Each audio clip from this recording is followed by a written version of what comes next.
네, 안녕하십니까. 이번 시간에는 시각 걷질 에세이 병행 처리하겠습니다. 저 교재 갖고 계신 분들은 213쪽부터 해당합니다. 자, 먼저 우리 시각 경로에 대해서 좀 살펴보고 해야 이후 내용이 연결되겠습니다.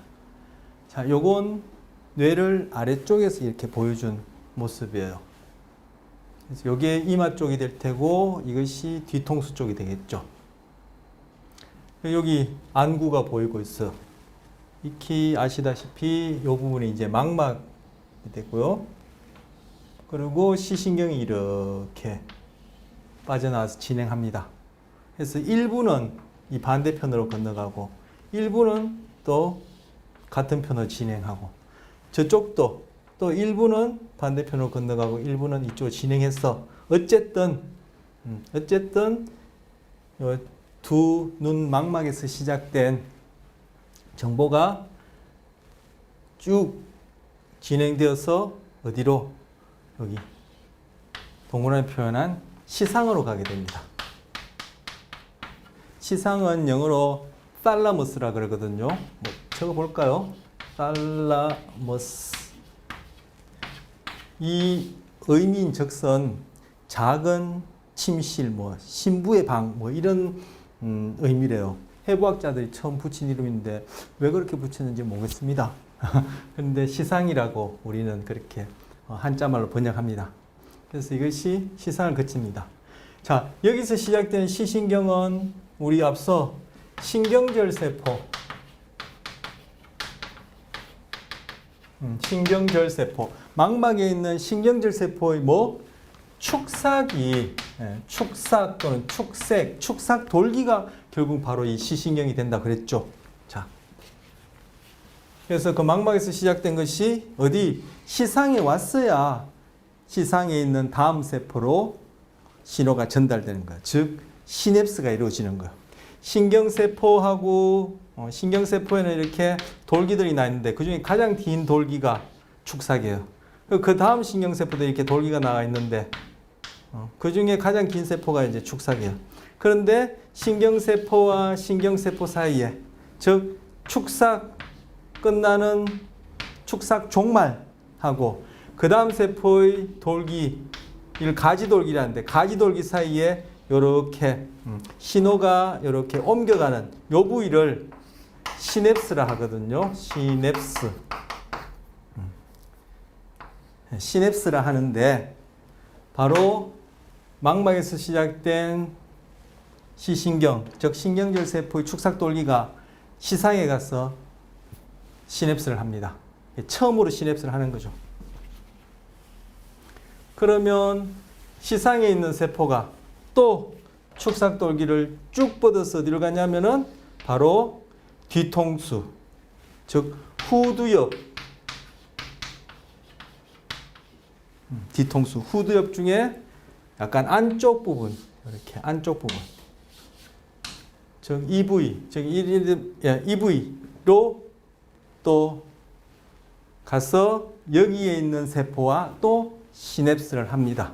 그래서 이 부위를 여기 글자도 나 있지만 1차 시각 피질이라 합니다.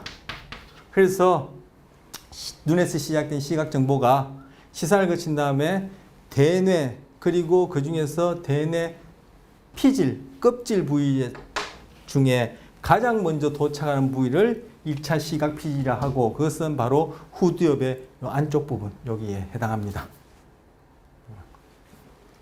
자, 여기 후두엽 써놨고요. 뭐 자료 갖고 계신 분은 그렇게 보이실 겁니다. 그럼 여기서 끝나냐? 여기 1차 시각 피질에 있는 세포가 또 그 다음 세포로 시냅스를 합니다. 그럼 이건 2차 시각 피질, 그다음 이제 3차 시각 피질, 4차 시각 피질, 5차 시각 피질에서 계속 시냅스 해가면서 결국 우리가 소위 시각을 통해서 하게 되는 경험들을 하게 되는 겁니다. 즉 거기에 해당하는 복잡한 정보 처리들이 이루어지는 것이죠. 자, 이게 시각 경로. 자, 바로 이 시각 경로 중 시각 피질에서 시작된 것이 그 다음 정보 처리를 할 때는 아까 제가 서두에 말씀드렸고 우리 제일 첫 시간 목차에도 있었지만 교재 갖고 계신 분은 213쪽에 시각 겉질에서 어떻게 병행을 이제 패러럴하게 그 정보가 어떤 이렇게 덩어리 지어서 나누어져서 이렇게 병렬 처리가 되어지는 걸 볼 겁니다. 뭐 이 말씀 가지고는 여러분이 뭘 얘기하는지 안 알아듣실 거예요. 그래서 이제 그 세세한 내용을 이제 볼 겁니다. 자, 시각 겉질에서 병행 처리. 아까 후두엽, 그죠? 그리고 약간 안쪽에 1차 시각 피질이 있었어요. 그리고 1차 시각 피질에서 또 신호가 전달되어서 2차 시각 피질, 3차 시각 피질까지 옵니다. 오는 중에 이것이 병행 처리됩니다. 큰 줄기, 하나의 흐름이라고도 번역하는데 하나의 흐름은 어디? 배측, 즉 두정엽, 머리 정수리, 머리 정수리에 있는 옆 그 덩어리, 그 부위 쪽으로 갑니다. 이 두정엽 쪽이죠. 이것을 배측 경로랍니다. 또는 배측 흐름이라고 합니다. 결국 이게 뭐냐? 스트림을 번역한 거예요. 스트림을 번역해서 경로 또는 흐름이라고 번역했고, 이 배측할 때 이 배측은, 이 배자는 등배자예요. 그래서 등이란 뜻이에요.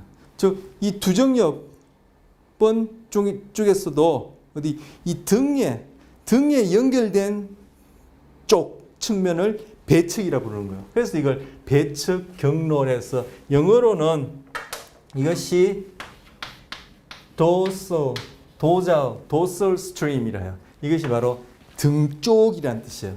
그래서 이쪽은 제가 딱 쓰는 이게 이마 쪽이 뒤통수 중에 저하고 같은 위치가 되네요. 그리고 이 등 라인에서 연결되어지는 후두엽, 두정엽 중에서도 이 등 라인 쪽에 배측 쪽에 가는 스트림 해서 이거를 배측 경로 또는 등 쪽 흐름 이렇게도 번역합니다. 뭐 책들마다 그 번역이 통일이 안 돼서 그렇습니다. 그래서 이건 두정엽 쪽으로 진행하는 것입니다. 자, 아까 후두엽, 그죠? 시각 피질이 있는 것이고, 지금 두정엽은 머리 쪽이, 머리의 정수리 쪽에 있는 그 부위, 덩어리 그 전체를 얘기를 하는 겁니다. 자, 또 하나는, 자, 병행처리를 했으니까 패러럴하게 뭔가 갈림길이 시작되면서 갈라지면서 그 정보가 쭉쭉쭉쭉 병렬적으로 처리된다는 거예요. 뭐 망막에서부터 시작된 그 정보가 1차 시각 피질을 거친 다음에 2차, 3차로 가면서 쭉 나눠지는 거예요. 하나는 뭐 여기 나왔듯이 복측 경로예요. 이건 영어로 ventral stream이에요. 그래서 이거를 복측 경로라 그래요. 이 복자는 배복자를 얘기합니다. 즉 이게 복측 경로. 이게 벤츄럴이 복측, 배 쪽이란 뜻이에요. 이 스트림은 또 경로라도 번역하고 교재 갖고 계신 분 거기엔 또 경로 또는 괄호 안에 흐름 이렇게도 얘기해요. 그래서 복측 흐름, 복측 경로 이렇게도 얘기하고 또는 한글을 써서 배 쪽 경로, 배 쪽 흐름 이렇게도 얘기해요. 이건 아까 뭐라 그랬죠? 한글로 쓰면은 등 쪽 흐름, 등 쪽 경로 이렇게 얘기한다 했죠. 자, 그래서 이 복측 경로 쪽을 하는 거는 어디로 가냐면 바로 이 부위, 어디 옆에 있는 부위, 측두엽 쪽으로 가는 거예요. 측두엽, 왼측, 오른측, 측두 옆에 있는 머리 쪽, 덩어리 쪽으로 가는 거예요. 이게 복측 경로예요. 그런데 측두엽 중에서도 어디?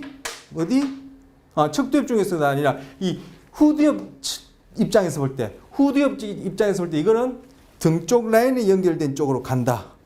그런데 그것이 두정엽 쪽으로 가는 것이고, 이 후두엽 입장에서 볼 때, 이 복측 경로는 배에서 연결된 쪽으로 간다 해서 복측 경로인데 이것이 가는 쪽은 측두엽 쪽으로 가는 거예요. 이렇게 해서 시각극질의 병행치 두 개예요. 그런데 좀 이따 보겠습니다만 이쪽으로 가는 복적 경로는 우리가 여기까지 시각 관련해서 2차, 저차 얘기한 것 중에 색채, 명도, 그리고 형태, 뭐 형태나 모양이나 그죠? 뭐 우리 지난 시간에 뭐 얼굴을 인식하는 거, 얼굴은 결국 형태 아닙니까?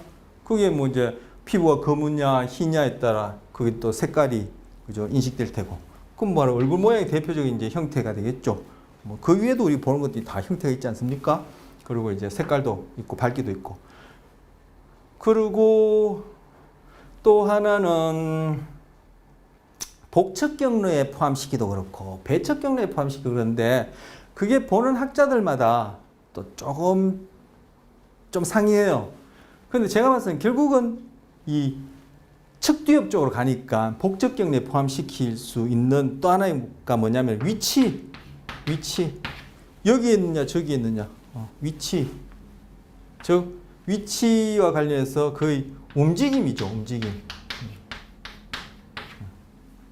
그것이 멀어지느냐 가까워지느냐, 위치가 나로부터 가깝냐 뭐냐, 매 순간 멀어지느냐 매 순간 나로부터 위치가 멀어지느냐, 그러면 저쪽으로 움직이는 것일 테고, 매 순간 나의 오른쪽으로부터 이쪽으로 위치가 바뀌느냐, 그 연속되면은 결국 움직이는 것이고, 결국 우리가 그 보게 된 영화가 다 그런 건 아니니까 커트 1초에 32장이라든가요 하여튼 몇 장이 됐든 간에 그 짧은 스틸 사진을 연속으로 보여주는 거죠. 그럼 우리는 그것이 움직인다고 보는 거죠. 바로 그런 위치, 움직임. 즉 소위 눈으로 통해서 들어온 정보 중에 색깔이나 명도, 형태, 모양, 위치와 관련된 정보는 1차 시각 추진에서 복척 경로로 진행하면서 처리되어지고, 즉 복척 경로 경험에서 우리가 이런 것들을 지각하게 되고 경험하게 되는 겁니다.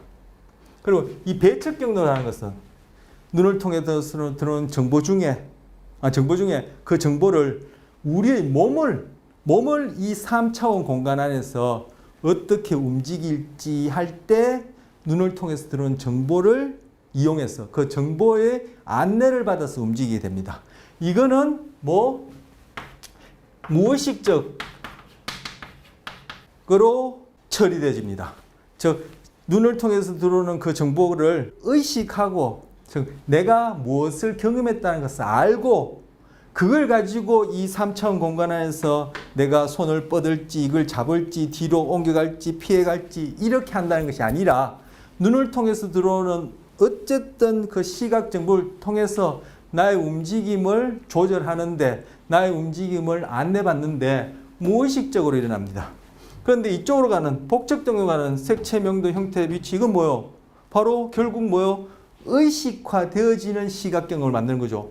그러면 우리 빨갛다, 파랗다, 밝다, 어둡다 의식하게 되죠. 그리고 형태, 세모나다, 네모나다, 아버지다, 엄마다, 여자친구 얼굴이다, 누구다, 뭐 이렇게 링컨 얼굴이다 알게 되는 것이고, 위치, 멀다, 가깝다, 오른쪽에 있다, 왼쪽에 있다, 왼쪽에서 오른쪽 간다, 오른쪽에서 왼쪽으로 간다, 가까이 온다, 멀리 간다 알게 되는 거죠. 결국 복척 경로라는 것은 뭐 의식화되는 정보, 의식화되는데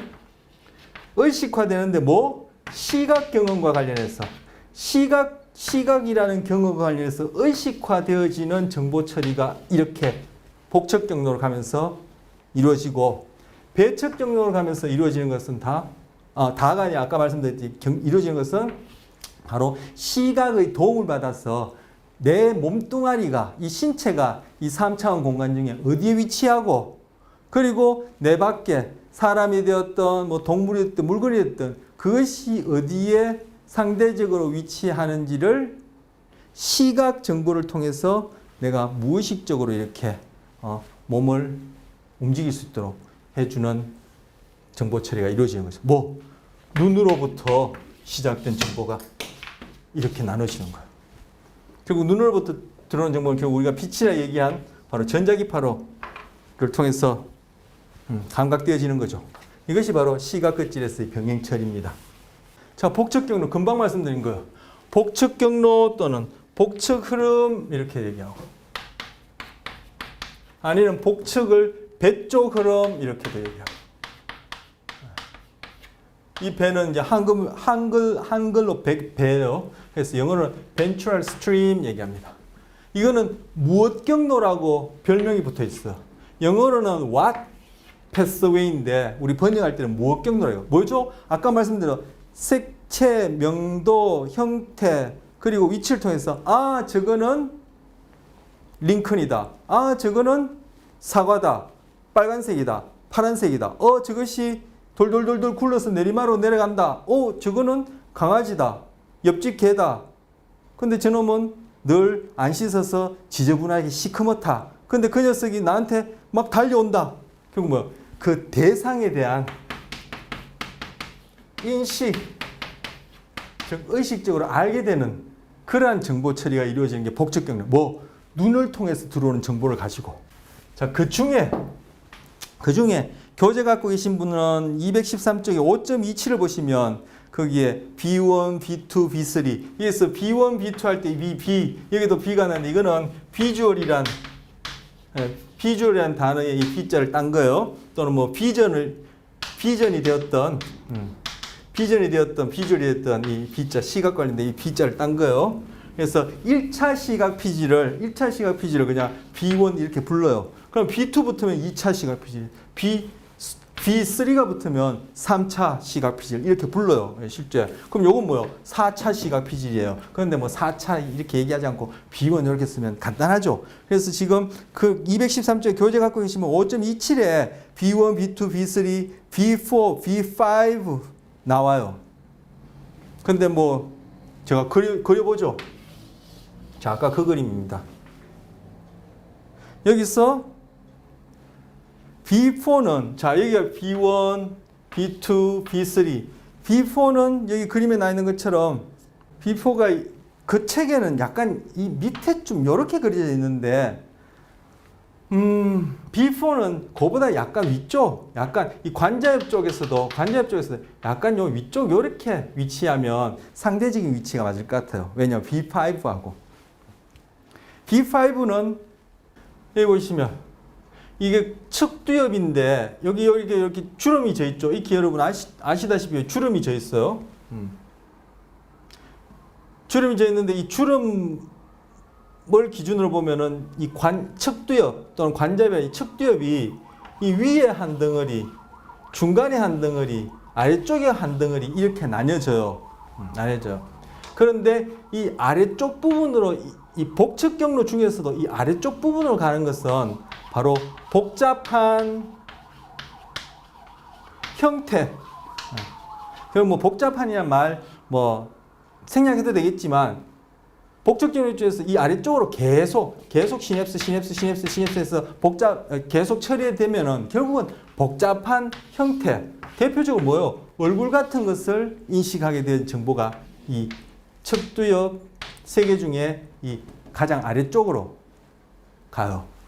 그리고 이 중간 쪽으로 가는 것은 아까 말씀드린 대로 어디다 쓸까요? 이건 뭐 여러분 이미 보셨으니까 지우겠습니다. 자, 하나씩 지우면서 이쪽으로 가는 것은 바로 아까 위치와 관련해서 내가 보고 있는 대상, 나에게 보여지는 대상의 위치, 그것의 움직임을 인식하는 정보가 이쪽으로 가면서 처리가 되어져요. 아까 이 배척 경로에서도 움직임, 운동과 관련되지만 그때는 내 몸이 이 3차원 공간 안에서 다른 대상하고의 관계 속에서 내 몸의 움직임이고 이때 움직임, 위치는 나한테 보여지는 대상의 움직임이죠. 물론 그것도 나를 기준으로 멀어지느냐 가까워지느냐 오른쪽에 있냐 왼쪽에 있냐 위에 있냐 아래에 있냐 하지만 대상 인식과 관련된 거예요. 아까 복측 경로는 지금 복측 경로 하고 있습니다. 복측 경로 무엇 경로? 저 대상 인식과 관련된다 했죠. 복측 경로 한 다음에 이제 배측 경로 할 겁니다. 자, 그 관련되고 이렇게 되어집니다. 그래서 지금 B1, B2, B3 있고 B4는 한 이쯤 상대적인 위치가 대충 B4 그리고 B4가 있어요. 이 B4가 자 복잡하죠. 복측 1차 시각 피질, 2차 시각 피질, 3차 시각 피질 진행하다가 큰 줄기는 배척 즉 등 쪽 또 다른 큰 줄기는 복측, 즉 배 쪽으로 가는데 배 쪽 복측으로 가는 것도 또 나뉘어지는데 바로 조금 전에 그 그림 보면서 제가 위치한 상대적 위치가 그쯤 되는 부위가 B4예요. 교재 갖고 계시면 B4 거기. 그리고 뭐 뒤쪽 아래 관자끝질.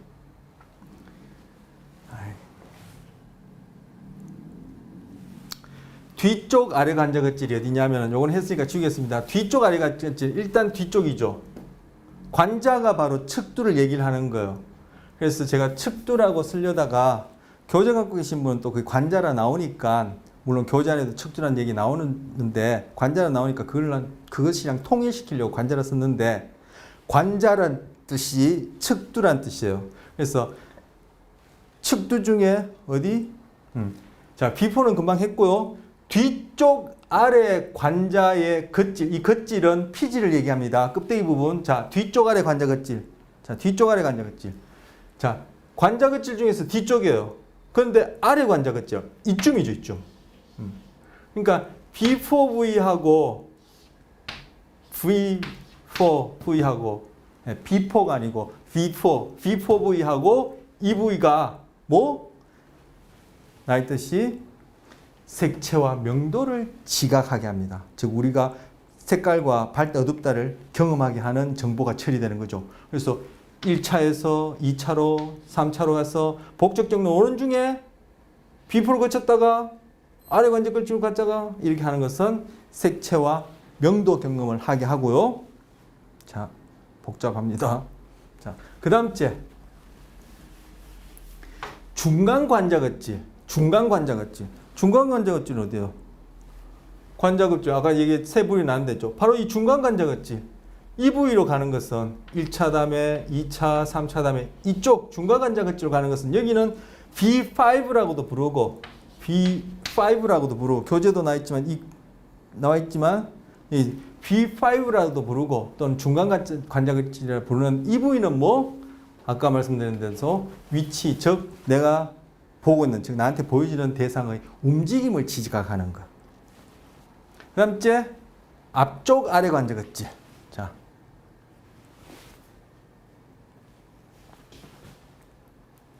관자끝질 중에서도 아래 관자끝질인데 더 앞쪽 이 부분은 뭐? 바로 복잡한 형태 지각, 즉 형태, 모양과 관련된 지각을 하게 되는 걸 이렇게 나뉩니다. 다시 한번 정리할 필요가 있겠습니까? 1차, 2차, 3차 진행하면서 복측으로 오는 중에 그죠? 중간 관자끝질의 뒤쪽 부분 맞나요?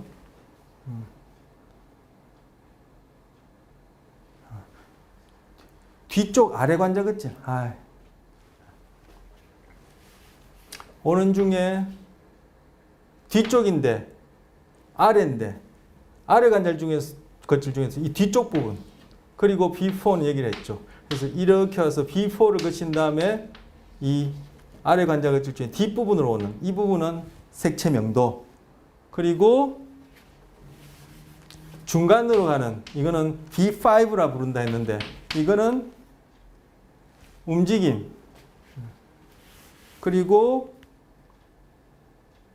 아래 관자끝질로 가더라도 이 앞쪽으로 가게 되는 이것은 형태지가 이렇게 아닙니다. 뭐 굳이 반복할 필요 없는 얘기를 한 것 같아요. 그래서 복적 경로는 대상 인식과 관련되기 때문에 무엇 경로라 부르고 그건 색채 명도 그리고 움직임. 색채 명도, 움직임, 형태 이렇게 나뉩니다. 여러분이 뭐 B4라든지 뒤쪽 아래 관자끝질, B5 앞쪽 아래 관자끝질 요것들은 외우려면은 그죠? 반복해서 아주 여러분 집중해서 반복해서 이렇게 해야지만이 외워질 듯한 까다로운 것 같아요. 저도 금방 그죠 뭐. 안다고 생각했는데 또 말씀드리니까 뭐 헷갈리고 하는데 이건 만만치 않은데 그죠? 그것보다도 더 중요한 메시지는 복적 경로는 대상 인식과 관련된다. 그런데 그 대상 인식의 내용은 결국 무슨 색깔이냐, 밝은냐, 어두우냐. 그리고 그것이 움직이느냐 안 움직이냐 저 위치 그리고 그것이 도대체 뭐냐 어떤 모양새냐 그걸 처리하게 된다. 뭐 이게 가장 중요한 내용이겠습니다. 자 했으니까 이제 형태지각 보겠습니다. 형태지각 보기 전에 죄송해요. 자 그런데 제가 여기다가 참고해서 여기 운동맹이라 써놨어요. 운동맹. 자 그럼 운동맹 얘기하기 전에 여기 참고를 이걸 얘기를 해야 되겠어요.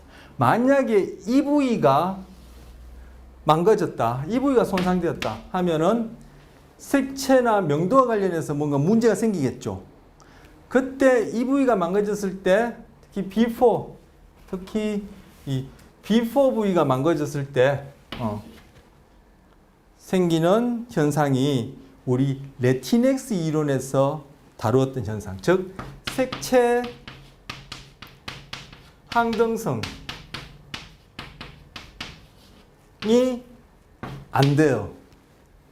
비포 부분이 망가지면은 우리는 색채 항등성을 경험하지 못합니다. 즉 조명이 다르더라도 빨간색은 빨간색, 파란색은 파란색 이렇게 뇌에서 그것들을 맥락에 맞게끔 해석해서 지각한다 했는데 바로 그와 관련된 부분이 비포라는 부위라는 얘기죠. 그리고 명도 항등성은 구체적으로 비포인지 뒤쪽 아래가 관자긋질인지는 제가 아직 읽어본 바가 없고 제가 개인적으로 모르겠습니다만 어쨌든 이 부위와 관련된 것이 망가지면은 색채 항등성, 명도 항등성을 경험하지 못한다. 자, 그럼 지금 중간 관자긋질, 즉 움직임을 지각하는 것 관련된 이 부위가 망가지면 B5로 했는데 이 부위가 망가지면은 무슨 현상이 나타났냐? 대상이 움직이는 것을 못 봐요. 그래서 공이 똘똘똘똘 굴러가면은 둥근 형태는 보죠. 다른 건 멀쩡하니까. 그리고 그것이 주황색을 띠고 있어요. 그 약간 옅은 주황색, 밝은색. 농구공이구나 알았어요. 그런데 그것이 똘똘똘 굴러가는데 굴러가는 형태 보이잖아요. 그냥 스틸 사진처럼 여기에 있다가 여기에 있다가 여기에 있다가. 그래서 정지된 농구공이 여기 나타났다가 저기 나타났다가 저기 나타났다. 이런 식으로 연속된 위치 변화, 즉 운동을 보지 못해요. 그래서 운동맹이라 해서 모션 블라인드니스라 그래요. 자, 그래서 그리고 다음 슬라이드는 제가 아까 좀 전에 넘겼습니다. 다음 슬라이드는 바로 형태 지각과 관련된 부위가 망가졌을 때를 보여주려고 하는 거예요. 이렇게. 자, 제가 잘 안 외워진다고 했는데 저도 잘 못 외우면서 여러분한테 또 외우를 하니까 그런데 뭐 다시 한번 외우기 좋도록 뭐 정리해 보죠. 자, 1차 시각하고 2차, 3차 시각 피지를 거친 다음에 복척 경로로 올 때, 자, B4 뒤쪽 아라근질은 놔두고 일단 B4로 오면은 색채 명도다. 그다음 이제 B5로 오면은 움직임과 관련해서 지각한다. 그리고 더 앞쪽에 관자긋질에서 제일 앞쪽에 오면은 형태를 지각하게 된다. 이렇게 다시 한번 정리하고요. 그리고 B4가 망가지면은 색채 명도와 관련해서 앞에서 색채 항등성, 명도 항등성 우리가 경험하지 못하고 B5가 망가지면은 대상이 움직인다는 것을 경험하지 못한, 즉 운동맹이라 부르는 현상을 경험하게 되고, 그리고 이 형태와 관련된 부분, 이 앞쪽 아래 관자긋질, 이 진행되어지는 이 부분이 망가지면은 어떤 현상이 나타나는지 보려고 하는 거예요. 자, 저는 제 욕심에는 교재에 해당하는 그 부분을 좀 읽어보려고 했는데, 제 설명으로 대신하고 교재 갖고 계신 분들은 그 부분 한번 읽어보시길 바랍니다. 213쪽에 바로 그림 바로 위에 그 부분 내용이 있고요. 그리고 214쪽에 넘기자마자 한 3줄, 4줄 있는 내용을 제가 쭉 풀어서 뒤에 내용까지 연결해서 말씀드린 거예요. 자, 그 다음 슬라이드. 그 다음 슬라이드는 뭐냐면 바로 마지막 요 형태 지각과 관련된 이 부위가 망가졌다. 아니면 이 부위로 가는 경로가 어딘가 고장났다 하게 될 경우 생기는 현상이에요. 그래서 형태 지각과 관련된 어떤 그런 신경학적 손상이 일어났을 때 얘기해요. 그 예로 시각인식 불능증이에요. 이거 뭐냐면은 지금 복적 경로와 관련된 거요. 복적 경로를 통해서 우리는 대상을 인식하게 되죠. 그런데 그걸 보고, 즉 보여진 것을 우리는 다 설명을 해요. 그것이 어떻게 생겼다, 저떻게 생겼다, 네모나다, 길쭉하다, 볼록 튀어났다, 속 들어갔다 쭉 얘기를 해요. 한데 그래, 너 얘기한 그것이 결국 뭐냐? 몰라요. 보는 건 몰라요. 차라리 손으로 만져보면은 알아요. 촉각을 통해서는 그 대상이 안경이다라는 걸 알지만 놔두고 눈을 보고는 원 형태의 그리고 길쭉한 다리가 붙었고 여러 가지로 설명을 해요. 그래서 다른 사람이 들으면 저 사람 안경에 대해서 설명하는구나 라고 알 정도로 잘 묘사, 디스크립션 할 수 있어요. 뭔가 본다는 거죠. 형태에 대해서. 그래, 그럼 당신이 그 얘기한 그것이 결국 그럼 뭡니까? 물으면은 본인이 몰라요. 이걸 시각인식 불능증이라요. 그런데 다른 감각을 통해서는 알 수 있어요. 만져보고는 촉각을 통해서 이거 안경이네. 만약에 뭐 냄새나는 뭐 과일 같으면은 맡아보고 이거 딸기네 알 수 있을 거예요. 근데 눈을 보고 빨간색이다. 형태가 뭐 이렇게 둥근 형태 같기도 하고 약간 이렇게 역삼각형의 형태 같기도 하고 위에는 여기 뾰족뾰족한 잎이 나타났고 그걸 들어보면은 묘사하는 걸 들어보면은 뭐 말을 하든 글을 쓰든 들어보면은 누구라도 이거는 이 사람이 딸기를 얘기하는구나. 뭐 색깔 얘기하죠. 명도 얘기하죠. 형태 얘기하죠. 다 상세하게 묘사하는데 그래 너가 지금 얘기한 그것이 뭐냐면은 몰라요. 그게 바로 시각인식 불능증이에요. 뭐 보는 대상과 관련해서 그죠? 그 형태를 근거로 결국 그것이 무엇이다 하는 개념이 안 쓰는 거죠. 그것이 꼭 언어로 표현한다 안 한다 이전에 개념화가 안 되는 거죠. 결국 우리는 개념하게 되면은 자기 나라의 각국의 그런 언어로 언어 형태로 우리는 표현하잖아요. 딸기다, 안기다, 안기가 아니라 딸기다, 안경이다 이렇게 표현하잖아요. 근데 그런 부분이 안 되는 거죠. 즉 자기의 딸기 안경을 알아보는 건 우리는 선천적으로 하는 거 아니에요. 딸기 안경 이런 것들 우리는 선천적으로 아는 것이 아니라 이거 우리는 경험을 통해서 학습해서 이건 딸기고 안경이고 자동차고 뭐고 우리가 다 이렇게 이름 짓는 것들 우리는 학습을 통해서 배우죠. 즉 후천적 경험을 통해서 배우죠. 그렇게 배웠던 그 대상에 대한 그런 내용, 즉 흔히 얘기하는 기억, 달리하면 그 대상에 대한 내적 모델 또는 표상이라도 얘기해요. 그 표상을 회상, 다시 끄집어내는 즉 레코그니션,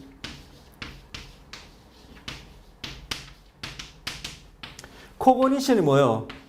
인식, 인지죠. 리는 again, 다시라는 뜻이죠. 이걸 뭐예요? 한마디로 줄여서 재인, 다시금 인지한다, 인식한다. 즉, 이 사람들은 그 대상 인식과 관련해서 recognition, 재인이 안 돼요. 이걸 시각인식 불능증이라 합니다.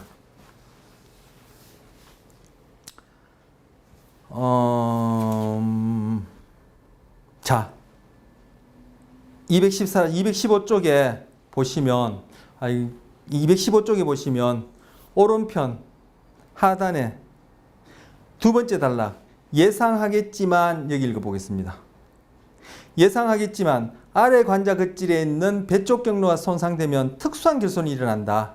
시각이 다른 측면에서는 정상인데 다른 건 다 정상이에요. 대상을 인식하지 못하는 것을 시각인식 불능증, 시각실인증이란다. Visual agnosia. gnos 이것이 know, 알다라는 뜻의 단어예요. 그래서 A가 이게 뭐예요? not, 아니다, 부정이라는 뜻이에요. 그래서 agnosia, 발음을 하는 동안 gnozia라는데 지야, 이야, 지야 이렇게 붙으면 이게 무슨 증상 이런 뜻이거든요. 그래서 뭐 아는 것이 안 되는 증상에서 우리 한자말로 번역하기를 인식 불가능, 인식 불능증, 뭐 시각을 통해서 지금 시각과 관련돼서 하고 있죠. 시각과 관련해서 복적 경로 중 시각과 관련해서 대상 인식과 관련된 복적 경로 중에 어떤 거 색 명도도 아니고 움직임도 아니고 형태에 관한 것만 탁 빠져버린 거예요. 그래서 이 사람은 색깔도 알고 밝기도 알고 움직임도 보고 형태도 다 묘사할 수 있는데 최종적으로 어디 척두엽 중에 즉 관자엽 중에 제일 앞쪽 부분으로 가는 정보 또는 이 부위가 망가지면은 그 대상을 재인 리코그니션 하는 게 안 된다. 시각인식 불능증이에요. 시각적 지식 결핍이란 의미이다. 이는 관자긋질 즉 척두 피질이 손상될 때 흔히 일어나는 결과이다. 어떤 사람이 시각적 대상을 가리키고 천천히 묘사할 수 있으면서도 그것이 무엇인지는 인식하지 못할 수 있다. 예컨대 한 환자는 열쇠를 보여주자 그게 뭔지 모르겠어요. 아마 서류철이나 무슨 연장 종류겠죠라고 말했다. 청진기를 보여주자 그는 그것이 끝에 동그란 것이 달린 긴 줄이라고 말했다. 그가 흡연용 파이프를 알아보지 못하자 검사자가 그게 무엇인지 말해 주었다. 그러자 그는 네 이제 알겠네요 라고 대답하고는 파이프의 자루와 대통 부분을 가르쳤다. 그런 다음 검사자가 방금 본 물체가 실은 파이프가 아니라고 제가 말한다면 어쩌겠어요? 라고 물었다. 즉 레코그니션에 대해서 아닌 것처럼 그 죄인이 틀린 것처럼 그렇게 얘기를 한다는 얘기죠. 그러자 이 환자는 당신 말을 믿겠죠. 아마도 그게 실은 파이프가 아닐 거예요. 이렇게 얘기하는 거. 왜?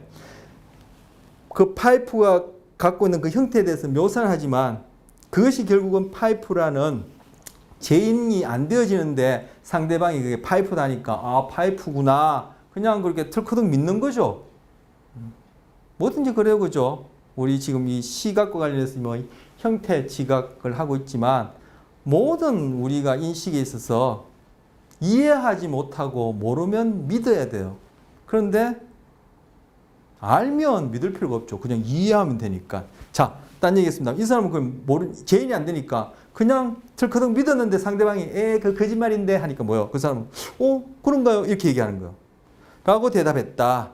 자, 여러분 올리버 섹스라는 사람이 쓴 올리버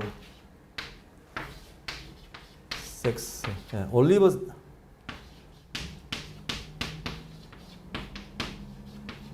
섹스라는 사람이 쓴 신경학자가 쓴 많은 베스트셀러 중에 가장 인기 있는 책 아내를 모자로 착각한 남자라는 책이 있죠. 거기에 보면 한 24가지 사례들을 모아놓은 걸로 제가 기억해요. 24가지인지 3가지인지 2가지인지 5가지인지 모르겠지만 하여튼 24가지 정도 제가 기억하는데 그 중에 한 사례가 아내를 모자로 착각한 남자라는 사례예요. 그 제목을 따와서 그 책 제목을 붙였는데 바로 아내를 모자로 착각한 남자라는 그 남자분이 바로 시각인식 불능증을 갖고 계신 분이에요.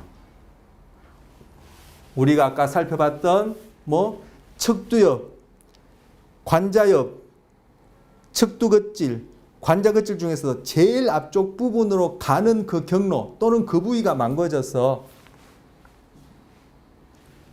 형태 지각이 안 되는 거예요. 그러니까 안에 머리가 이 형태를 봤을 때 거의 모자하고 비슷해서 자꾸 안에 머리를 이렇게 쥐어 잡고는 쓰려고 하는 그런 행동을 보여요. 아내가 옆에 있으면. 그래서 아내를 모자로 착각한 남자. 그분은 바로 그 부위, 금방 말씀드린 데 아래 관자, 앞쪽 아래 관자겉질. 어렵죠. 한자말이 오히려 쉬운데 한글로 바꿔놓으니까 한참 분석하듯이 해야 되는데 한자말은 또 한자말대로 어려워요. 이게 한자말이라서 하, 상, 왜, 내 이런 말을 붙이는데 자 금방 앞서 한글말로 말하면은 앞쪽 아래 관자겉질로 가는 경로 또는 그 부위가 망가지면은 바로 이렇게 형태 재인이 안 되어 가지고 바로 안에 머리를 이렇게 형태상으로 이렇게 그죠 보니까 모자처럼 보여서 그걸 이렇게 덮어 쓰는 거예요. 그게 바로 아넬 모자 착각한 남자 그 경우인데 이분은 그 부위에 뇌졸중이 일어나 가지고 뇌졸중은 내려가는 혈관이 막히거나 터져버려서 일어나는 일인데 터지는 경우는 뭐 더 좀 심각하죠. 그 신경 손상이. 근데 대부분 막히는데 이분은 서서히 아주 점진적으로 서서히 막혀가는 중에 바로 시각인식 불능증 지금 소개한 그러한 경험을 하게 되는 거예요. 그 책 한번 구입해서 읽어보시면 뇌에 관한 거 그리고 인간의 어떤 인식에 관한 거 그리고 더 나아가서는 올리버 섹스가 그런 부분에 대해서 뭐 많은 얘기도 하고 많은 책도 썼지만 바로 우리 인간 존재에 관한 그런 얘기들을 하고 있어요. 결국 우리 배우는 내용도 그렇고 뇌과학도 그렇죠. 단순히 그냥 뇌만 시각만 그거에 국한해서 얘기하는 게 아니에요. 그게 결국은 어떠한 것을 의미하는지 그의 시그니피컨스를 얘기하는 거죠. 그래서 올리버 섹스 책도 그렇고 저도 이제 수업에서 그런 걸 좀 전하고 싶은데 과연 그걸 통해서 이 세상과 나 인간을 어떻게 이해할 것이냐 여기에 대한 어떤 그런 다른 상식적인 생각과 다른 우리의 평소의 직관과 다른 그러한 어떤 과정에서 얘기하자면 좀 혁명적인 그런 인식을 가져다 주려고 즉 기존의 그런 상식적인 왜곡된 그런 인식을 바꿔보려는 그런 것들이 이러한 과목 또는 뇌과학 그리고 올리버 섹스의 그런 책들에서 얘기하고자 하는 결론이다. 이렇게 저는 생각합니다. 자, 시각인식 불능증. 그런데 이 앞쪽 그리고 아래 관자극질 여기서 끝나는 것이 아니라 이것이 또 시냅스에서 어디로 가냐면은 이 아래 안쪽으로 밑에 쪽으로 가요. 그래서 이 그림은 뭐냐면은 바로 뇌를 밑에서 보여준 거예요. 오늘 첫 시간에 시각경로 밑에서 보여준 것처럼 밑에서 보여주는데 지금 앞쪽 아래 관자극질은 이게 지금 관자엽, 척두엽이거든요. 이것이 이마 쪽이고 관자엽 척두엽 쪽에서 앞쪽 아래 관자극질이니까 한 이쯤 되겠죠. 거기서 끝나는 것이 아니라 이 정보가 이렇게 시냅스에서 어디까지 오냐면 시냅스 어디까지 오냐면 여기서 보여주는 것처럼 여기가 가르치는 요 선이 요 부위를 가르쳐요. 그래서 결국 여기서 지시하는 부위가 제가 그려보자면 이쯤 돼, 이쯤 이렇게 대충 거예요. 대충이 아니라 그려보자면 즉 이 부위까지 앞쪽 아래 관자극질에서 이 부위까지 시냅스 하게 되면은 이 부위는 어떤 복잡한 형태 지각을 하는데 관여하냐면은 바로 얼굴을 인식하는데 즉 얼굴을 리코그니션 재인하는데 즉 아버지 얼굴이다 엄마 얼굴이다 얼굴 보고 선생님이다 철수다 영희다 아버지다 여자친구다 남자친구다 누구다 알아보는 그러한 형태 지각에 관련된 부위요. 요 부위 이름이 뭐냐면 그 생긴 모양이 방추 꼭 이렇게 보니까 실패처럼 그렇게 생겼다. 예전에 배틀로 천 짤 때 이렇게 휙휙휙 실가면서 옆으로 쏙쏙쏙 지나가는 그런 그 실패 감아놓은 그거처럼 생겼다 해서 이걸 방추형이랑이라 불러요. 방추형이랑 방추 모양의 이랑이라 방추형 이랑이라 불러요. 바로 방추형 이랑 이 부분이 뭐 복측 흐름 중에 형태 지각과 관련해서 앞쪽 아래 관자극질 이상으로 정보가 계속 처리되어지면은 얼굴 인식, 얼굴을 다시 알아보는, 얼굴을 재인하는데 관여되는 부위다라고 얘기를 하고, 자, 이랑은 무슨 뜻이냐면은 여기도 보시 뇌가 쪼글쪼글하죠. 그래서 쪼글쪼글한 게 이렇게 들어가는 주름 부분은 고랑이라 얘기하고, 이렇게 주름지지 않고 볼록볼록 튀어나온 부분은 이랑이라 얘기해요. 그래서 이제 방추형 이랑은 그죠? 그 모양새가 방추처럼 생겼는데 이렇게 블룩 튀어나온 부분에 대해서 방추형 이랑이라 해요. 그래서 뇌에서 대뇌 껍데기에서 뭐 소원에도 마찬가지입니다. 대뇌 겉질, 대뇌 피질에서 주름진 부분은 고랑, 주름지지 않은 부분, 주름과 주름 사이는 이랑이라 부르는데 바로 여기서 방추 모양의 이랑 그 부위가 복척 흐름 중에 형태지각 관련해서 가장 복잡한 것 중에 하나라 얘기할 수 있는 얼굴 재인, 레코그니션에 관련되는 부위예요. 그런데 그 부위가 어떻게 만약에 망가져 버렸다. 이 부위가 망가져 버렸다. 아니면 이리 오는 신호가 그 경로가 망가져 버렸다 하면은 여기서는 처리할 수 있는 정보가 없죠. 그러면 마찬가지로 눈은 어떻게 생겼다, 코는 어떻게 생겼다, 입은 어떻게 생겼다 다 묘사해가지고 누가 들어보면은 그 듣고 정말 그릴 수 있을 만큼 그렇게 묘사를 잘 한다 하더라도 결국 그 사람이 누구냐 하면은 못 알아봐요. 이게 바로 얼굴 인식 불능증이에요. 그러면 얼굴 인식 불능증은 시각 인식 불능증 중에 하나의 특수한 형태다 볼 수 있죠. 즉 시각 인식 불능증 중에 하나의 특수한 형태가 얼굴 인식 불능증이라 볼 수 있고 그 관련된 부분이 방취형 일항이에요. 자, 이거 다 형태지각 관련된 거예요. 아까 색지각과 복척 흐름 중에 복척 흐름은 대상을 인식, 그게 바로 뭡니까? 대상 인식이 영어로 하자면은 object, 인식, recognition, cognition, 뭐 인지한다, again, 다시 인지한다, 재인. 그래서 아까 제가 대상 인식이라 했지만 결국 대상을 재인, 알아보는 거죠. 근데 그게 뭐예요? 색깔을 알아본다든지 밝기를 알아본다든지 움직임을 알아본다든지 형태를 알아보는데 B4와 관련해서는 색깔, 명도, 그리고 B5와 관련해서는 위치적 움직임, 그리고 말씀드린 앞쪽 아래 관자극질, 그리고 더 진행해서 방취형 이장까지 오는 이 부위는 형태지각 관련해서 그죠? 방취형이랑은 얼굴까지도 알아보고 그리고 그 중간 과정에서 손상은 아까 뭐 여기 교재 읽어본 것처럼 그것이 뭐 파이프가 됐던 안에 머리가 되었던 그죠? 뭐 열쇠꾸러미가 됐던 안경이 됐던 그렇게 대상에 대해서 레코니션 형태와 관련된 대상의 재현이 안 되어지는 거죠.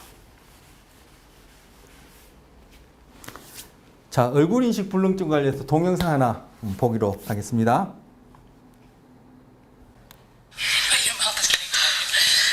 Meet Terry Sweeney, a professional photographer.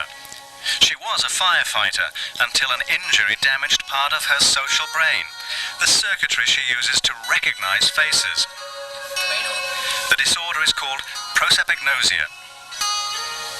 For example, the person Terry has been photographing here is her mother. Now, because of her injury, Terry can't recognize any face. Make me smile. Not even her own mother's. That really quickly don't let it go. In this test, Terry takes a Polaroid picture of her mother. Terry, you just took a picture of your mother. I want you to take a look at these and see if any of them are the picture you took or not. They may... Now, Massachusetts General Hospital researcher Dr. Nancy Etkoff shows Terry several Polaroids with only faces showing and asks Terry to pick out her mother.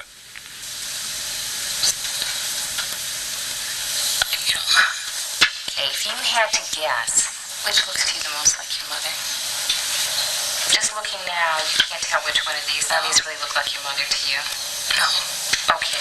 If you just cover up the face, I just look at the clothes, I can tell you. Okay, do you want me to uncover them? Okay, why don't I do that? I'll uncover them so you can see what they're wearing and other parts of the picture. And see, that's her, because the pink and purple shirt. The shirt. You recognize the shirt. It's the hardest, I think, with my family, not to be able to personalize them with a face or a sense of timing. You know, it's kind of like I've lost everybody, like everyone's gone, and all that I'm really left with are facts without faces, you know?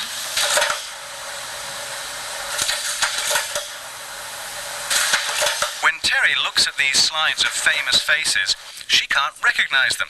although other cues like hairstyle prompt a guess. Is that Madonna? Because her hair, look at her hair. It's Marilyn Monroe. Oh, really? I always feel like I'm struggling and always feel like I'm fumbling through myself to find a connection, to find a bridge that'll just pull everybody right back all of a sudden. Can you tell who that is? No. Okay. I said Bruce Springsteen. That's not Bruce Springsteen, is it? Why do you say that? This guy's ugly. Now take a look at that woman right there. Does she look at all familiar to you? No. Not at all. What if I say that's you? I better not be me. It is. Really? 자, 얼굴 인식 불능증을 프로소파그노지아, 여기서 마찬가지로 그노스, 아까 말했던 이거는 뭐죠? 인식하지 못한다. 이거 프로소퍼, 이것이 뭐 얼굴이란 뜻이 있나 봐요. 이 단어 발음하기도 어려운데. 조금 전에 바로 그 여자분, 그 젊은 여자분, 그분이 아까 이 카메라 들고 있던 그분이 바로 얼굴 인식 불능증을 앓고 계신 분이에요. 즉 그분은 방추형 일항이나 방추형 일항으로 가는 중간 경로가 망고졌겠죠. 근데 그분이 바로 처음 보였던 그 장면에 사진을 찍었던 그 앞에 그 핑크색 맞나요? 하여튼 붉은색 위에 브라우스를 입고 있는 분이 자기 엄마예요. 그래서 자기 엄마인 줄 알고 찍어요. 말 그대로 자기 엄마인 줄 알아요. 하지만 이분은 얼굴인식 불능증을 갖고 있기 때문에 얼굴만을 보고 엄마라고는 인식 못해요. 즉 헤어스타일, 옷차림, 목소리, 엄마에게 나는 또 화장품 냄새, 입냄새도 있나요? 뭐 하여튼 냄새, 그죠?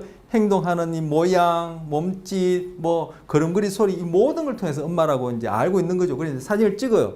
그런데 이제 심리학자가 와서 또 다른 사람, 엄마랑 헤어스타일이 비슷한 그런 사람들을 앉혀놓고 다 사진을 찍게 한 다음에 결국 그 자기가 찍은 거죠. 찍게 한 다음에 쭉 앞에 탁자에 펼쳐놓고 가렸어요. 어딜 가리냐면은 목 밑으로 다 가렸어요. 즉 뭐죠? 얼굴만 나타나고 헤어스타일만 나타나는 거예요. 근데 그거 보면 헤어스타일이 다 대동소이하죠. 그런 다음에 바로 그 사진들을 찍은 그 여자분한테 자기 엄마를 찾아보래요. 못 찾아요.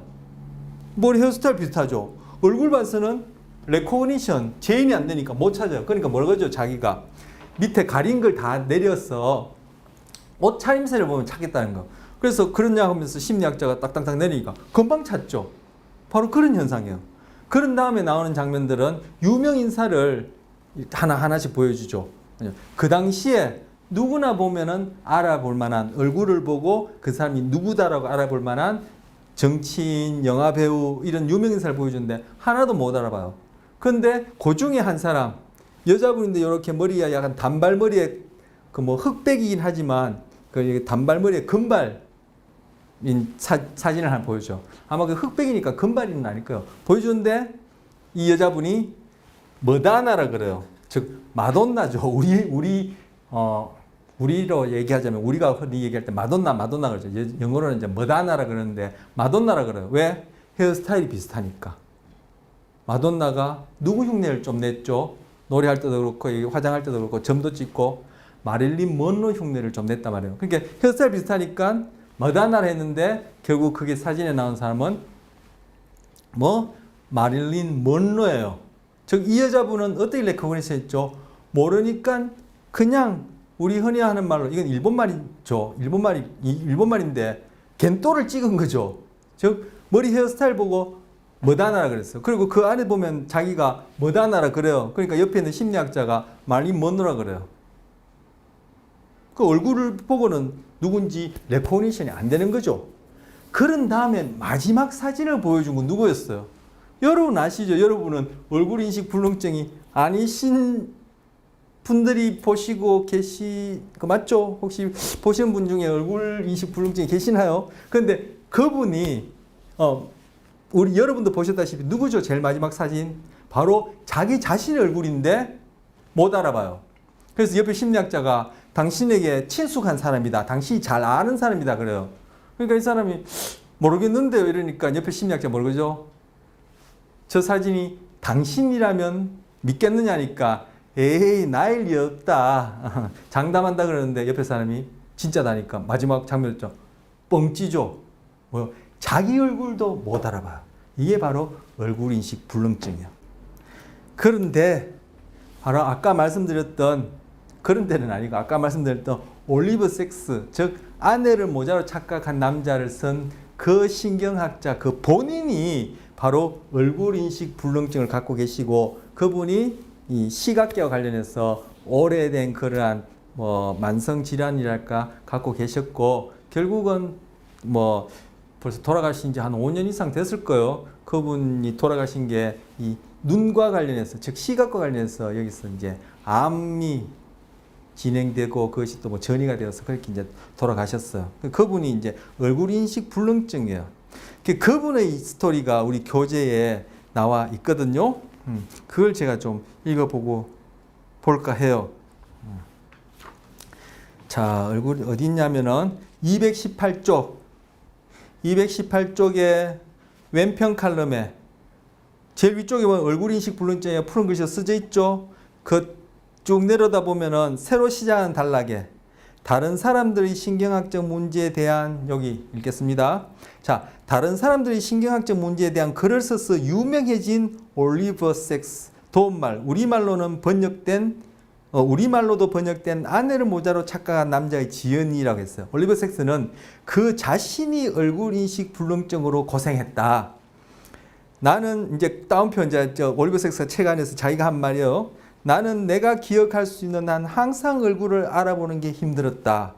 어릴 때는 그것에 대해 별로 깊이 생각하지 않았지만 내가 10대가 되었을 즈음에는 새로 간 학교에서 종종 창피스러운 일이 생겼다. 땡땡땡땡 하고 이제 중간에 이제 중략하고 얼굴을 알아보지 못하는 문제는 나의 가장 가깝고 사랑하는 사람들에게뿐만 아니라 나 자신에게까지도 뻗친 것이다. 뭐요? 자기 얼굴도 못 알아봤다는 거죠. 조금 전에 봤던 동영상에 그 여자분 자기 얼굴도 못 알아봤죠. 그래서 이 올리버 섹스는 이렇게 턱수염을 이렇게 길렀거든요. 아니 이게 턱수염이 아니고 구렛나루 턱수염인가 여기서부터 여기까지 이렇게 다 길렀거든요. 근데 그래서 수염이 난 크다란 남자와 거의 부딪힐 뻔해서 사과를 하고 미안하다고 사과를 하고 보니 그 사람이 누구 거울에 비친 자신이었음을 깨달았던 적이 여러 번 있었다. 그리고 그 반대 상황이 식당에서 한번 일어났다. 창가 식당에 앉아있던 나는 식당 창문에다가 쪽으로 돌아 앉아서 내가 종종 그러듯이 나의 수염을 이렇게 다듬었다는 거예요. 창가에 앉아서 창에 비치는 그게 보고 자기 수염을 이렇게 다듬었다는 거. 그러다가 깨닫고 보니 내가 창문에 비친 내 모습이라고 생각했던 사람이 자신의 수염을 다듬고 있는 게 아니라 나를 내 모습이라고 생각했던 사람이 자신의 수염을 다듬고 있는 것이 아니라 나를 다듬고 있는 게 아니라 나를 이상한 눈으로 보고 있었다. 뭐요?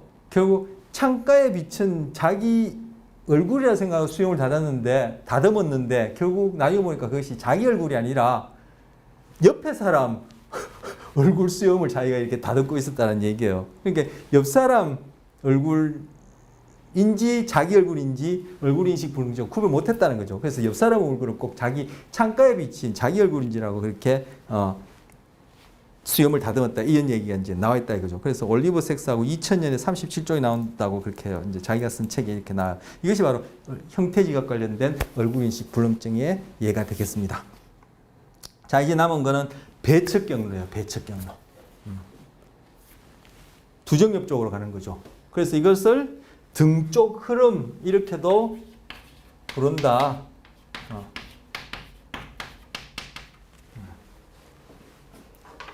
자, 이거는 어디 경로라고 별명이 붙어있어요. 복척 경로는 대상 인식, 즉 대상 제인, object recognition 관련해서 무엇 경로, what pathway를 부른다면 이거는 어디 경로, where pathway 또는 어떻게 경로라고도 불러요.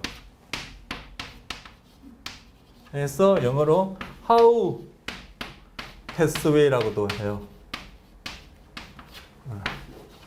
즉 앞서 말씀드렸듯이 소위 시각, 즉 빛이라는 감각 자극을 통해서 눈을 통해 들어와서 1차 시각 피지를 거친 다음에 배 쪽으로 오는 그런 시각 정보를 토대로, 즉 그 시각 정보의 도움을 받아서 의식적으로, 아니 무의식적으로, 반사적으로, 자동적으로 나가 이 3차원 공간 안에서 다른 대상과의 관계 속에서 어디에 위치하는지 그걸 바탕으로 내가 이렇게 잘 움직일 수 있도록 그렇게 해주는 거예요. 이제 상세한 얘기는 이제 살펴보면 더 와닿을 겁니다. 그래서 이건 어디 가냐면은 후 두정 피질, 이게 아까 그림이 이렇게 돼 있자면은 배적 경로는 이쪽을 향하죠. 그래서 이게 두정엽이에요. 두정엽. 두정엽 중에서 껍데기 부분이니까 두정 피질이에요. 근데 후 두정엽 중에서도 이만큼이 뭐요? 전두엽. 그리고 이만큼이 두정엽. 그리고 이만큼이 이제까지 살펴봤던 후두엽이 될 텐데, 이건 어디로 가냐면 두정엽 쪽으로 가는데, 어디? 두정엽 중에서도 뒤쪽 부분, 앞쪽 부분이야. 두정엽 중에서도 앞쪽 부분이 아니라 뒤쪽 부분 간다 해서 후 두정엽의 어디? 껍데기 쪽이니까 후 두정 피질. 피질 속으로 안으로 들어간다는 뜻이 아니라 그 피질을 타고 쭉쭉쭉쭉쭉쭉. 왜냐하면 피질에 껍데기 부분에 신경세포체가 있거든요.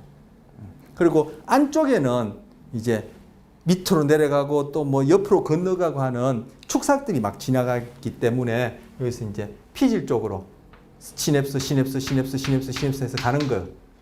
그걸 얘기를 하는 거예요. 그래서 후 두정 피질 쪽으로 가는다. 그런데 뭐 이가 얘기했듯이 내 몸을 어떻게 어떻게 움직일지, 즉 내가 어디에 있는지 where, 그러한 정보와 관련된다 해서 어디 경로 where 또는 어떤 경로 how라 얘기하고, 그 내용즉슨 제가 제차 3차 말씀드렸듯이 시선으로 유도되는, 즉 시선으로 가이드되는, 가이디드, 시선으로 인도받는 그런 움직임을 처리하는데 이 배척 경로가 관여해요. 근데 이것은 뭐 의식적으로 한 것이 아니라 무의식적으로 하게 된다. 이게 특징이에요. 아까 복적 경로기죠. 결국은 다 대상 인식에 이라는 경험을 낳았죠. 색깔, 명도, 움직임, 형태. 이거는 뭐 시선, 빛, 눈으로부터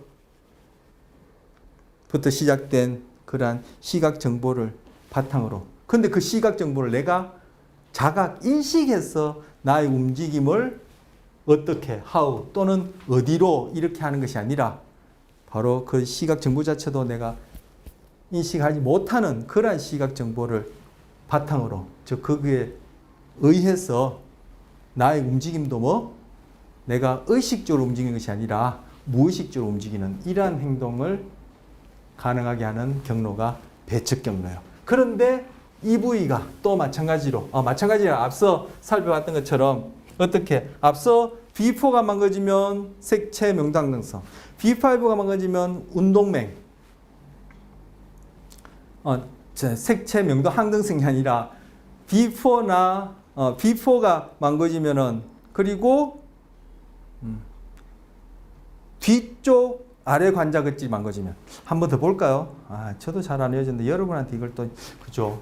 강요하기도 참 우습네요. 지도 모르면서 나한테. 자, B4나 뒤쪽 아래 관자극질이 망가지면 색채 항등성, 명도 항등성을 경험하지 못하게 되고, B5 중간 긋질이 망가지면은 이거는 뭐 운동맹을 이라는 현상 경험하게 되고, 즉 운동맹이라는 현상이 일어나고, 그리고 아래 관자긋질이 망가지면은 시각인식 불능증, 거기에서 더 나아가서 방추형이랑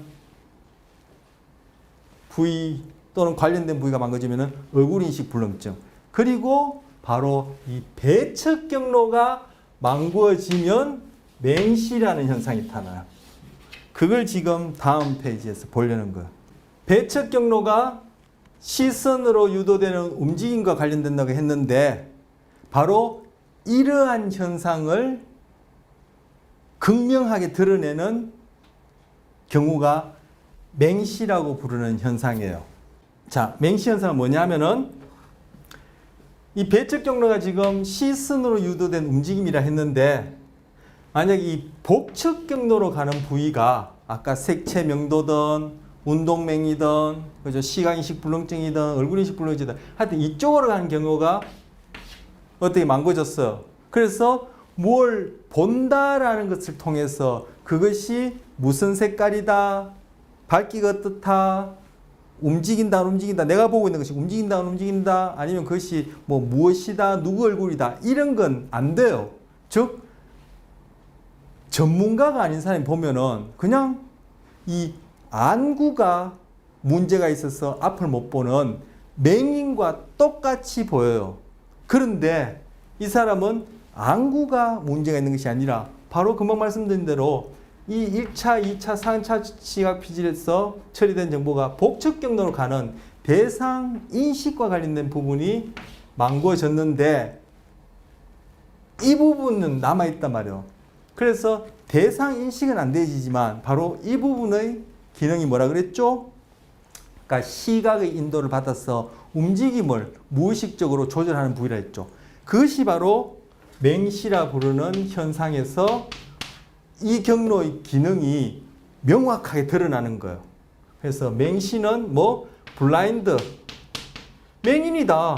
뭐 눈도 멀쩡하고 단대 다 눈도 멀쩡하고 뭐 시상도 멀쩡하고 1차 시각 피질, 2차 시각, 3차 시각 피질도 멀쩡해요. 그런데 이 복척 경로로 와서 대상 인식과 관련된 색깔이든 움직임이든 형태든 전반적인 그런 것들이 망가져서 정말 맹인처럼 보여요.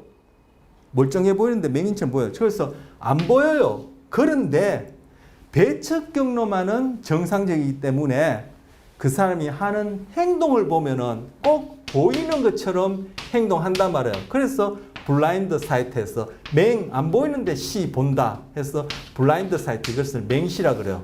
이 사람은 대상 인식을 안 되지만 또는 대상 인식을 통해서 의식적인 움직임 조절은 안 되지만 이쪽 배척 경로가 남아있기 때문에 배척 경로의 바로 무의식적인 수준에서 무의식적인 시각 정보를 이용해서 움직임을 무의식적으로 조절하는 그러한 행동은 남아있단 말이에요. 그래서 하는 행동을 보면 꼭 보이는 것처럼 행동한다 해서 그것을 맹시라 부르고 바로 블라인드 사이트 이렇게 부르는 거예요. 이건 번역한 거죠. 자, 여기에 이 맹시 환자 실제 그 대상을 그 맹시 이런 경험을 갖고 있는 현상을 앓고 있는 여자분을 대상으로 실험한 내용이에요. 우리 교재였고 이거는 저 시각과 관련해서 아주 전문가가 있다고 그때 말씀드렸죠. 그 프랜시스 크리 유전 DNA 이중 나선 구조 발견한 그 사람과 함께 의식을 탐구하는데 의식을 어떻게 탐구하냐면 여러 감각 중에서도 시각을 통해서 의식을 탐구하는 크리스토프 코어라는 사람이 있어요. 그 사람이 쓴 책에 나오는 실제 그 사례 예예요. 여기 보면은 좀비가 손을 통제한다라고 이런 식으로 그죠? 비유적으로 썼는데 바로 그분이 그 여자분의 손이에요.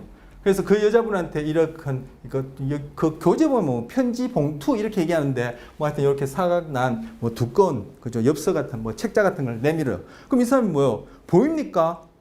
이게 실험자가 이렇게 내민 책자를 보려면은 형태를 봐야 되겠죠. 그 만약에 색깔이 있다면 그 분홍색인지 검은색인지 봐야 되겠죠. 그리고 내민다면은 이 사람이 책을 나한테 가까이 이렇게 내미는구나 아니면 자기가 잡고 있거나 위치에 대한 그런 인식이 있어야 되겠죠. 근데 이 여자분은 사고로 복척 경로와 관련된 대상 인식 이 부분이 망가졌어요. 그래서 안 보여요. 말 그대로 맹인이에요.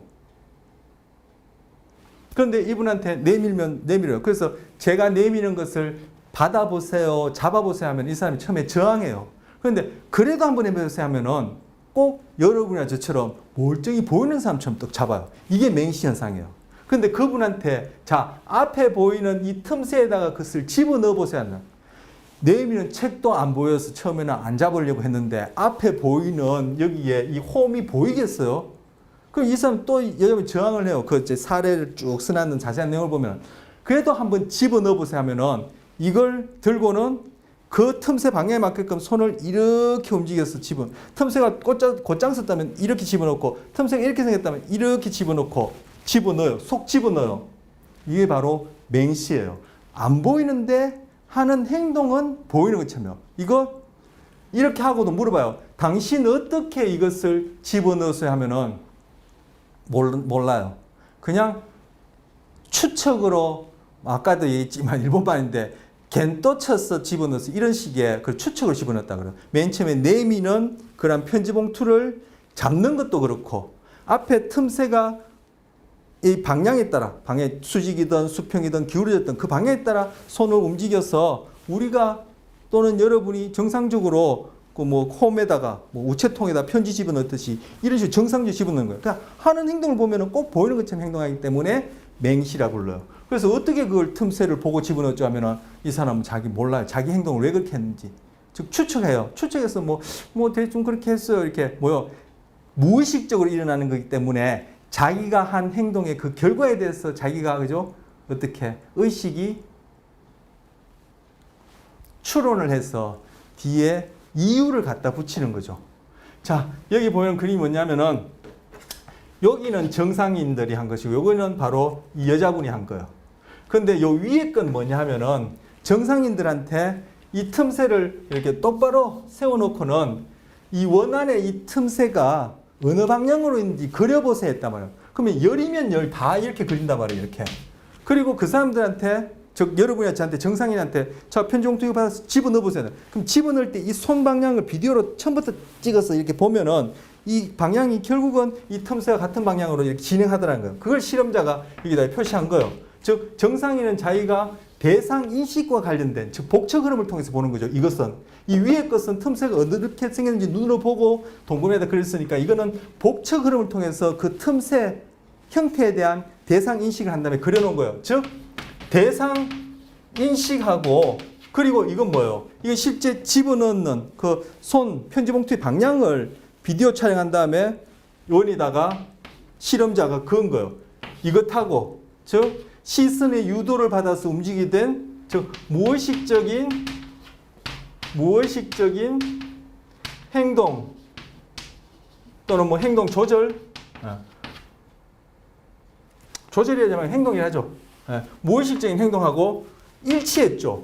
그런데 지금 이분 맹시 현상을 갖고 있는 이분은 자 당신이 이 틈새가 보여진 걸 이 동그라미 그려보려 하니까 지 맞들어 버려. 360도 다 돌려서 그래요. 뭐요? 대상 인식이 지금 못하는 거죠. 말 그대로 맹인처럼 맹인에 해당하는 거예요. 자 대상 인식. 그런데 이 사람한테 집어넣으라면은 정상인처럼 집어넣어요. 10번이면 10번. 이 방향은 정상인과도 같아요.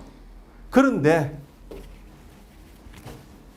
이 DF란 여자는 자기가 보고 있는 이 대상 인식과 자기가 하고 있는 이 무의식적 행동 사이에 뭐요? 불일치가 일어나죠. 이 사람은 일치가 일어나는데, 즉 일치가 일어나는데 정상인은 여러분이나 저 같은 게 일치가 일어나는데 이분은 불일치가 일어나죠. 즉 대상 인식과 관련해서는 맹인과 마찬가지로 보여지는데 경험하는데 행동상에 나타나는 것은 꼭 정상인처럼 보여지는 것처럼 행동하다는 거예요. 즉 자기가 안다는 것과 자기가 알지 못하는 무의식 수준 속에서 일어나는 행동이 불일치하는 거예요. 이것이 의미하는 바를 무엇인지 좀 추론 짐작이 되겠습니까? 이걸 통해서 통찰을 얻을 수 있어. 바로 우리 심리학에서 상담이든 임상이든 정신분석이든 뭐 감각과 지각이든 그죠? 학습 심리학이든 소비자 심리학이든 조직 심리학이든 다 적용할 수 있는 인사이트가 여기 있어요.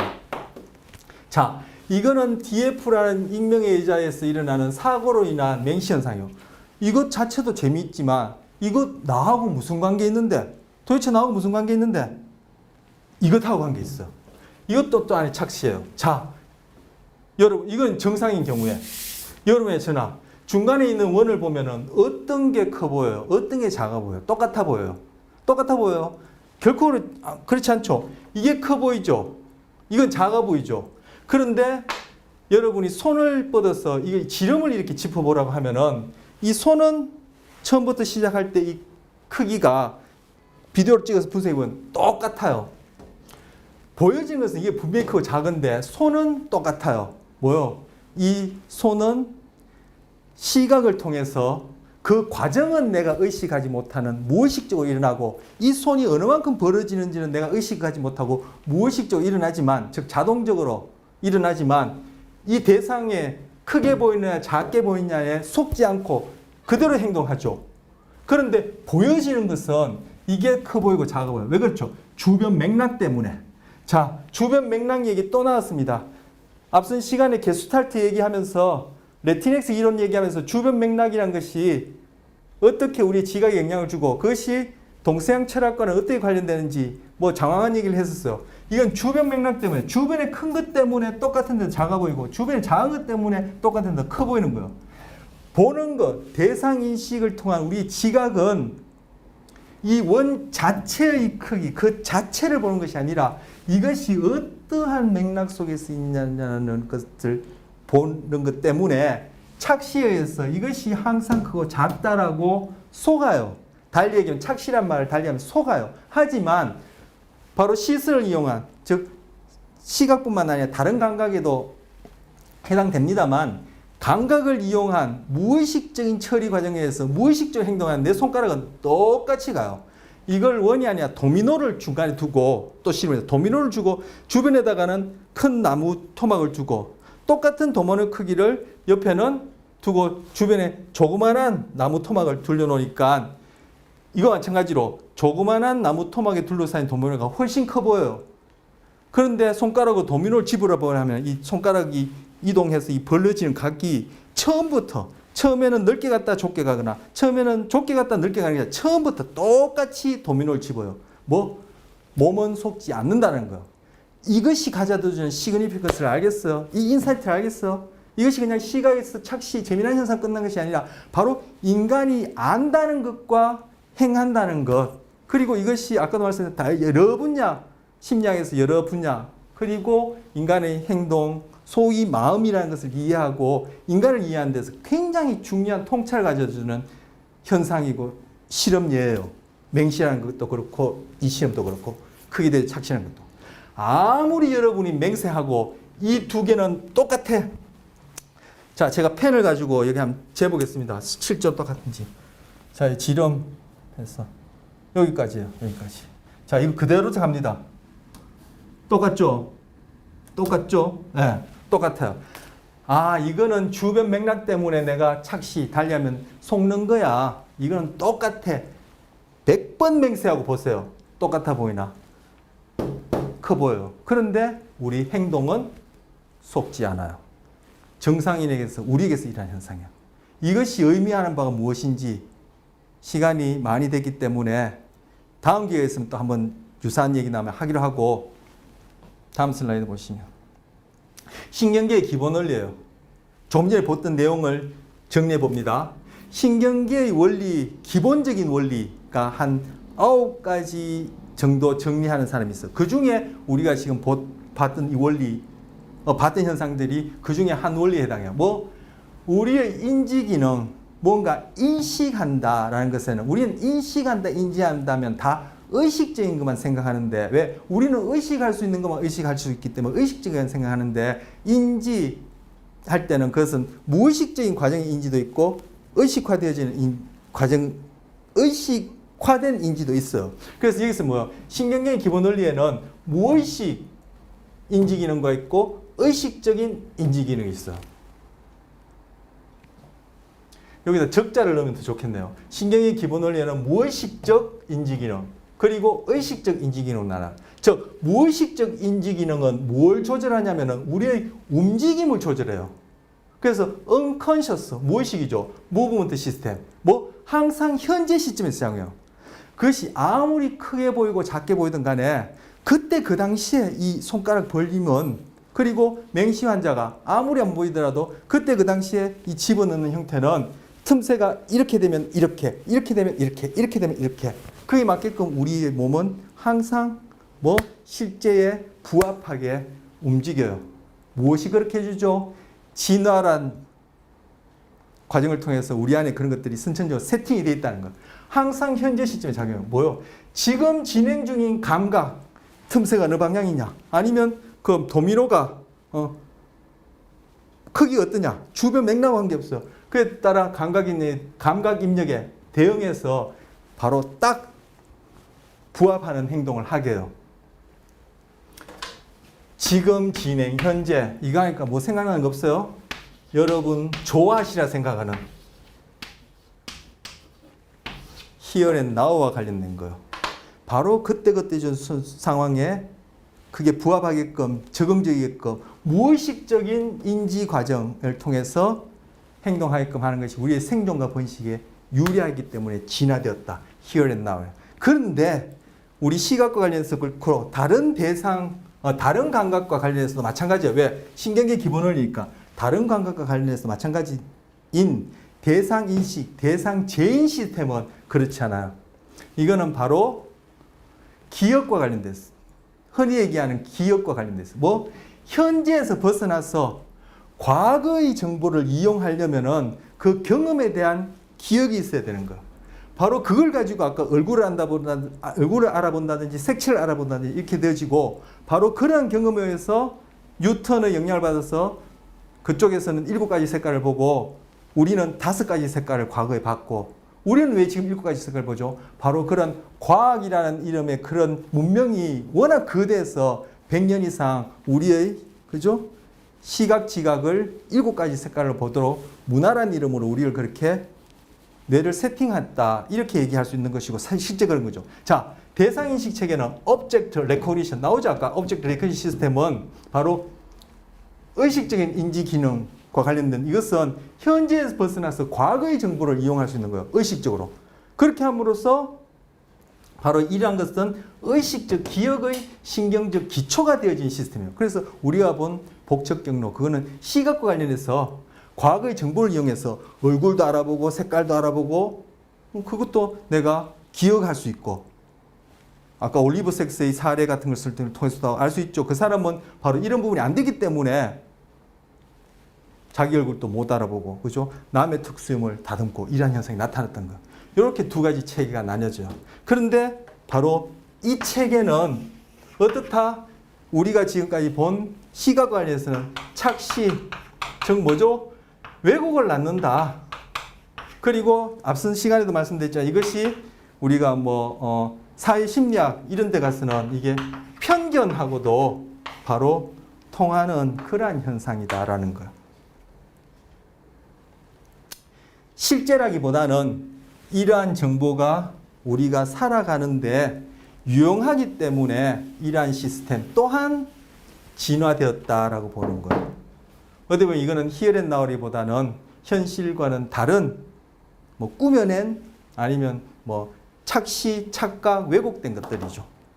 우리 앞서 봤던 명도 항등성 같은 경우에 이렇게 2개 나눠놨을 때 여기가 더 진하다는 이유로 여기가 같은데 이게 다 진하다고 여겨지는 것도 있죠. 우리는 사람이 되었던 현상이 되었던 어떤 대상이 되었던 그것이 같다라는 어떠한 속성에 의해서 우리가 묶어버리면은 그거는 한 덩어리로 여겨져서 얘 둘은 별개로 나눠버리는 현상이 있어요. 그것이 사람이나 민족이나 국가나 문화에 적용되면 그게 바로 편견이에요. 그 레티넥스 이론에서 설명하는 명도항등성도 바로 그러한 원리를 암시해주는 시사점이 있는 의의를 지닌 현상들이에요. 자, 기본 원리예요. 자, 이걸 통해서 외야수들이 타자가 딱 하고 공을 치면은 그 소리를 듣고 그 방향을 추측해서 막 달려가요. 바로 이 시스템을 이용한 거예요. 그리고 럭비에서 쿼터백이 공을 던질 때 리시버가 어디서 받겠다라는 것을 시공간 안에서 시각 정보를 이용해서 딱 행동 조절에 던질 때 바로 배척 경로를 이용한 이 부분을 이용해서 하는 거예요. 자, 우리 시각과 관련해서는 이 부분은 등 쪽 흐름, 즉 배척 경로와 관련된 것이고 이 부분은 복측 경로, 즉 배쪽 흐름과 관련된 거예요. 시각 관련해서는.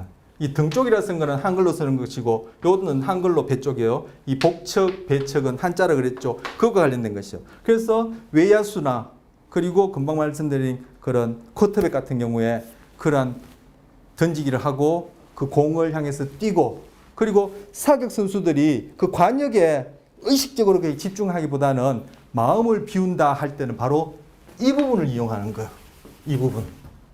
금방 외야수도 그렇고 쿼터백도 그렇고 사격수도 그렇고 그리고 금술하는 사람들, 권투하는 사람들, 그 주먹 날아오는 거 피하고 그죠? 그 빠른 칼 놀림을 하고 활을 쏘서 관역을 맞추고 날아가는 새를 맞출 때 바로 이 부분을 이용해서 하는 것이 아니라 많은 훈련을 통해서 소위 의식적인 것을 내려놓고 우리 흔히 하는 말로 마음을 비워두고 here and now 그때에 온전히 뭐 집중한다 할까요? 몰입한다 할까요? 그래서 이 시스템을 이용해서 하는 거예요. 그래서 바로 이런 얘기를 하는 거예요. 누가? 라마찬드란 박사의 두뇌 실험실이라는 책이 있어요. 라마찬드라는 이 책을 쓴 사람 이름이요. 이 사람은 인도 사람인데 철학자고 의학 박사고 뇌과학자고 심리학자예요. 그 사람이 바로 쓴 이 책에서 얘기를 하는 거예요. 그 책에서도 맹시 현상도 다루고 하거든요. 일부 노력하지 마라. 그냥 할 거나 하지 마라. 일부러 하려고 하면 안 된다. 바로 일부러 하려는 이것이 뭐예요? 바로 우리가 이 부분에 해당한 것에 의존해서 하는 경우를 얘기하는 거예요. 근데 우리 행동이 예를 들어 사격 선수나 궁사나 검사나 권투 선수나 아까 외야수나 많은 훈련을 통해서 주어지는 감각에 그죠?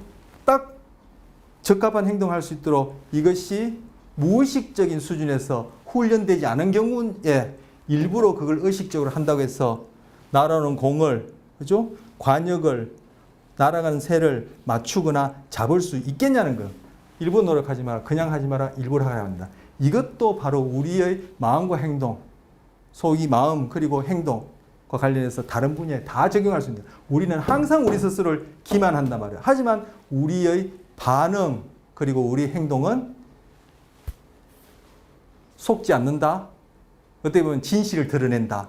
그렇기 때문에 말을 듣는 것이 아니라 말을 할 때도 그 말 단어에 국한하겠으나 어떤 단어를 쓰고 어떤 강세를 넣고 어떤 뉘앙스를 넣는지 바로 행동을 보는 것. 보면은 그 사람이 진실을 얘기하는지 자기도 속이는 스스로 모르는 기만을 얘기하는지 볼 수 있단 말이야. 이러한 시그니피컨스를 주는 현상들을 여기까지 살펴본 거. 자, 마지막입니다. 스텝을 세면서 춤을 잘 출 수는 없다. 이런 말이 있어요. 루이 암스트롱은 재즈가 무엇이냐고 물으면 재즈를 결코 할 수 없다. 이런 말도 했다는데 뭐 비슷한 말 같은데 어쨌든 여기서는 스텝을 세면서 춤을 잘 출 수는 없다. 이런 말이 있어요. 그렇죠. 스텝을 센다는 얘기 뭐예요? 아까 말씀드린 이 경로에 의존해 있다는 거. 그 경로에 경련하지 말고 스텝 세지 말고 몸에 맡겨라는 얘기요. 근데 처음부터 춤을 잘 출 수 없어. 계속 그 음악에 맞춰서 그죠? 훈련하다 보면은 바로 내 몸이 자동적으로 할 수 있게 될 때, 즉 이 시스템에 here and now 그때 몰입할 때 춤을 더 잘 춘다는 거예요. 자, 여기다 스텝 댄싱.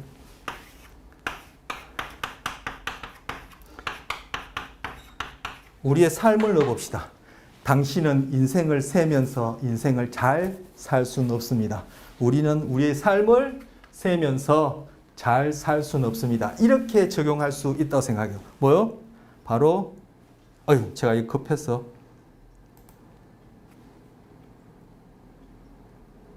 바로 대상인식 체계.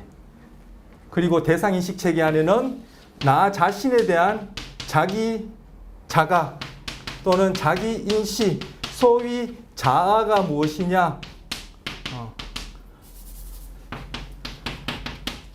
정체성이 무엇이냐, 이런 것들에 해당하는 내용을 만드는 것이 대상인식이에요. 대상인식, 나 자신도 하나의 인식 대상이죠. 이것들이 집중하면, 즉 이것들에 집중해서 왜곡되거나 편견이거나 아니면 착각이 일어나면은 그것은 그러한 삶 속에서 스텝을 세면서 춤을 추는 그러한 경우는 우리가 잘 출 수 없다, 잘 살 수 없지 않느냐, 이렇게 적용해 볼 수 있는 얘기가 됩니다. 네. 이번 시간 이렇게 해서 시각 다 마치고 다음 시간에는 이제 수면 내용 하도록 하겠습니다.